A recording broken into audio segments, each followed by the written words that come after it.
Gate Group, building future. Get your dream home.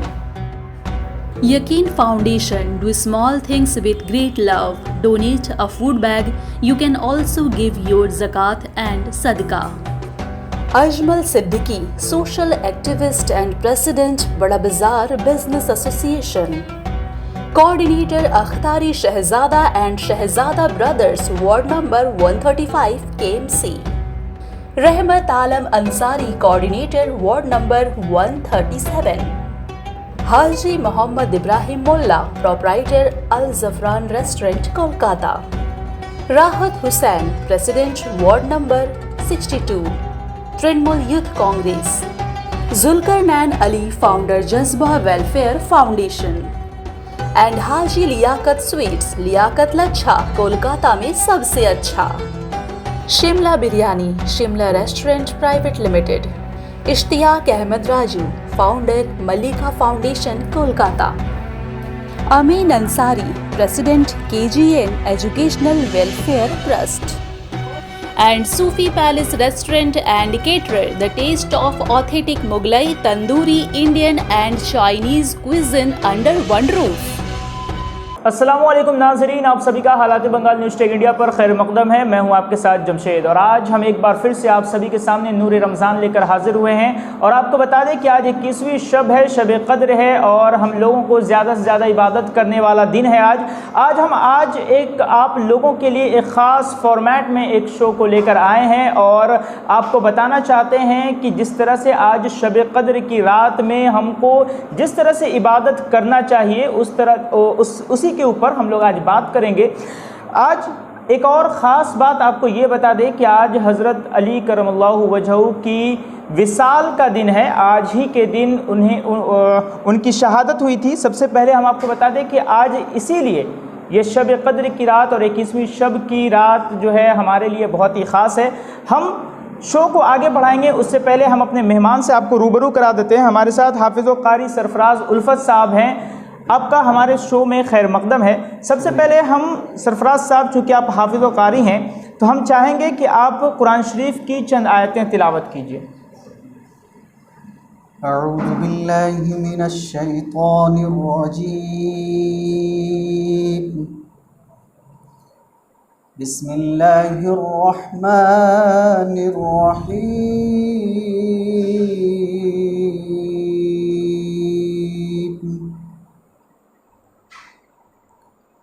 वलहुल जवारिल मुंशआतु fill बहरि कल अअलाम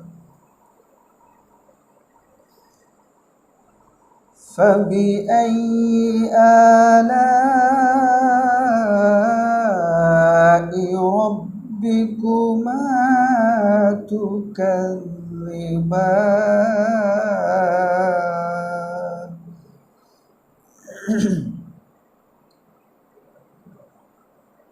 कुल्लु मन अलैहा फ़ानिउन व यबक़ा वजहु रब्बिका ज़ुल जलालि वल इकराम।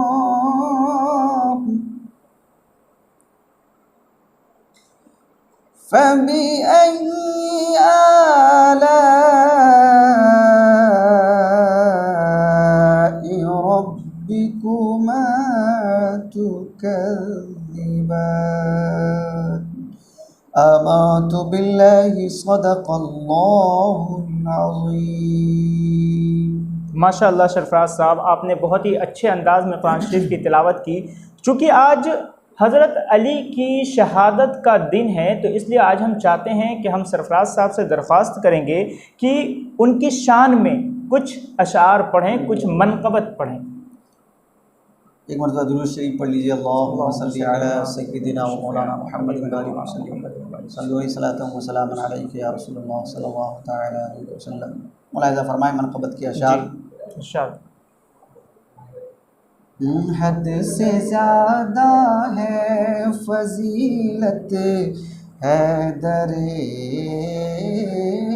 कर्रार की,